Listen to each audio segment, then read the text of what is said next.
يا أيها الذين آمنوا استعينوا بالصبر والصلاة إن الله مع الصابرين. الحمد لله ولا حول ولا قوة إلا بالله والصلاة والسلام على خير خلق الله محمد بن عبد الله وعلى آله وصحابه أجمعين.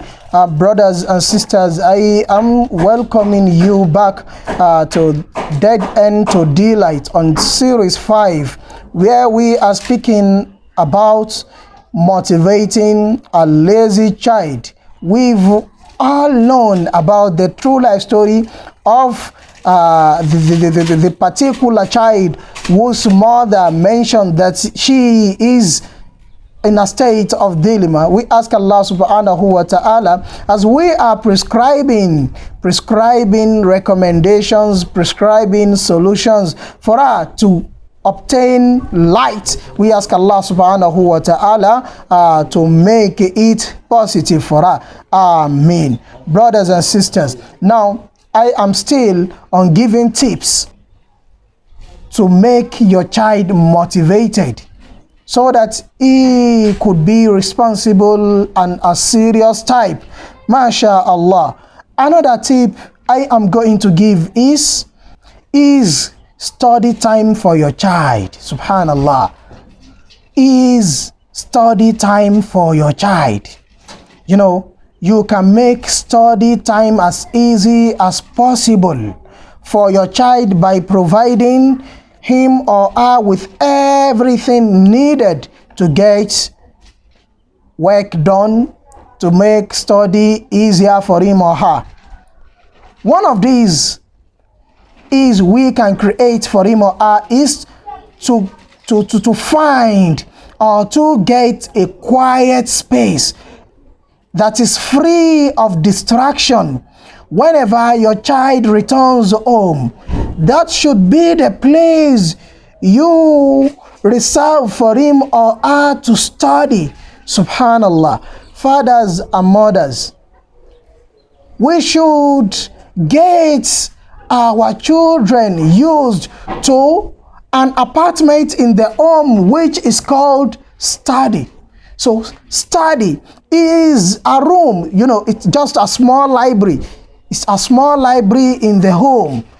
So we are to make them use the study to spend much time in it more than they spend on field.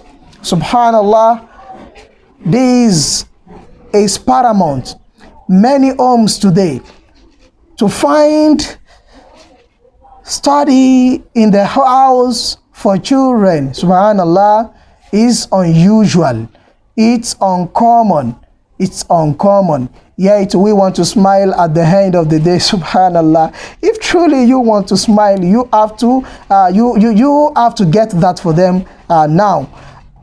Under easy study time for your children as well, I am going to speak on food and drink. Yes, if one is hungry, everyone, we know that it becomes harder to focus on work. So not to talk of learning.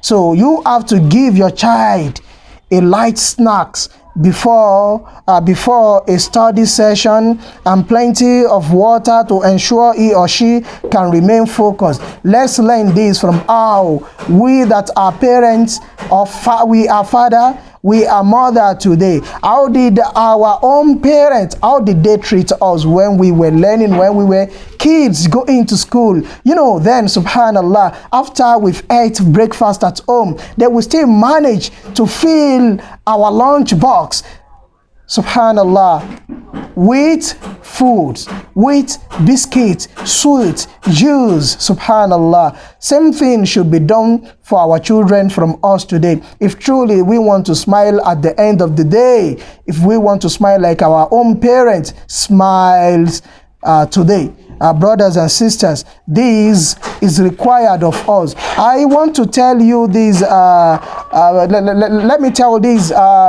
about one of the parts, the sweet part of my story. Subhanallah, it's so interesting because I spent most of my years learning in the hostel. Subhanallah, I remember that then when we leave home or when we are in the hostel, we resumed. Our fathers and mothers, subhanallah, may Allah subhanahu wa ta'ala be merciful more with them. They would provide snacks, provisions, teas, milk, biscuits, fast foods, subhanallah. Not only that, they create time to come and check on our well-being. Subhanallah, when we were in the hostel, may Allah subhanahu wa ta'ala be with them. All of those things were things that in fact encourage we that are their children. It encouraged us more to focus and to make them smile today. Alhamdulillahi Rabbil Alameen. Alhamdulillahi Rabbil Alameen. Another fact I am going to point is in study time for your children is fathers and mother is the provision of right tools. Subhanallah, the right tools, there are materials needed for learning. Subhanallah, are you the type that your child, you complain is lazy? Subhanallah, you are not seeing happiness in him or her? Subhanallah, are you the type that whenever your child needs textbooks in the school, you strive harder to get it for him or her? Subhanallah. Not only that, the learning skills. Do you get him writing materials, books, jotters? Subhanallah. Subhanallah. If we don't value this, then we should not value the happiness that we're supposed to see in them in the future. Subhanallah. And this is evident in the poem of one of the Arabic poets, who says يقوم الشارخ من زيغه فيستوي من عاج منه وانحنى والشيخ إن قومته من زيغه لم يقم التثقيف منه ملتوى. Subhanallah. He said we can reposition, we can correct children from their mistakes. We can transform those things that are sinister in them into better. Subhanallah. But you see adults, the old one, it is difficult for us to straighten them. Subhanallah. Why? كذلك الغصن يسير عطفه لدنا شديدا غمزه وإذا عسى. He said, it's like stick. When what we call stick, when it is still fresh, we can twist it. We twist it. It's very easy to be twisted. But after it has dried, it becomes so hard for us to twist. That is the parable.